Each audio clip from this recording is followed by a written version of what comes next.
مرحبا پاک وطن پاکستان۔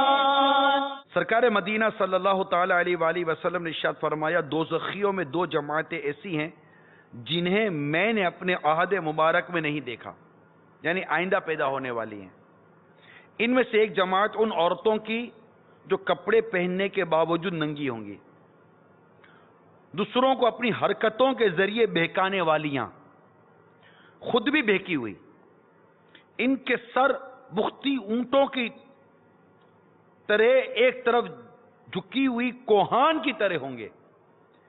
وہ جنت میں داخل نہ ہوں گی اور نہ اس کی خوشبو پائیں گی، حالانکہ جنت کی خوشبو اتنی یعنی بہت دور سے محسوس ہونے والی ہے۔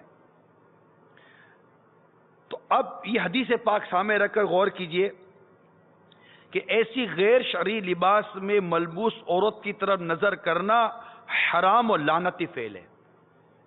یہ آپ کو سمجھانا چاہتا تھا۔ رسول کریم صلی اللہ تعالی علیہ وسلم نے بے پردگی کی طرف دیکھنے والے اور جس کی بے پردگی کی طرف دیکھا گیا لعنت فرمائی ہے۔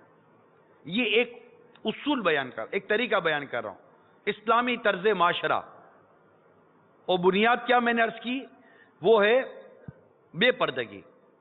اگر ہم صرف ایک موضوع کو لے کر چلیں، بے پردگی اور گانے بازی فلمیں ڈرامے، کہ ہم جن چیز سے بچ کر نکلنے میں کامیاب ہوتے چلے آئے، وہی چیزیں آج ہمارے معاشرے کے اندر، ہمارے گھروں کے اندر ٹی وی کے ذریعے داخل ہو گئی، جس سے بے پردگی اور بدقسمتی کے ساتھ موسیقی،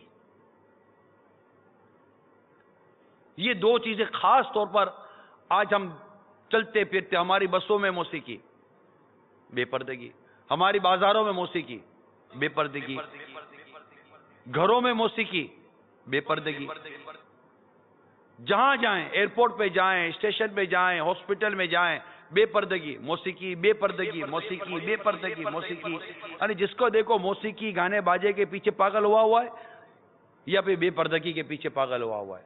بے حیائی، بے پردگی، بے حیائی، ان سب کو آپ ایک ساتھ ملا کر چلیں۔ یہ ہمارے معاشرے میں کیسے داخل ہو گئی، کیسے ہمارا بچہ ان گندگی کا عادی بن گیا، اس کا جائزہ اب آپ خود لیجئے۔ حضرت انس رضی اللہ تعالی عنہ سے منقول ہے، جو شخص کسی گانے والی کے پاس بیٹھ کر گانا سنتا ہے، قیامت کے روز اللہ اس کے کانوں میں پگھلا ہوا سیسا اونڈیلے گا۔ موسیقی یہ دل میں نفاق پیدا کرتی ہے، موسیقی سے کبھی اتفاق اور اتحاد نہیں آ سکتا، یعنی اتحاد، اتفاق و محبت یہ اللہ تبارک و تعالیٰ کی فرما برداری کے ذریعے مل سکتی ہے، اس کی نافرمانی کے ذریعے نہیں مل سکتی۔ بے پردگی، موسیقی، گانا باجا، یہ سارا جو ماڈرنزم کے نام پر ہو رہا ہے، اس سے ہمیں کبھی ترقی نہیں مل سکتی، اس سے ہمیں زوال ہی ملے گا، کیونکہ اس میں اللہ کی نافرمانی ہے۔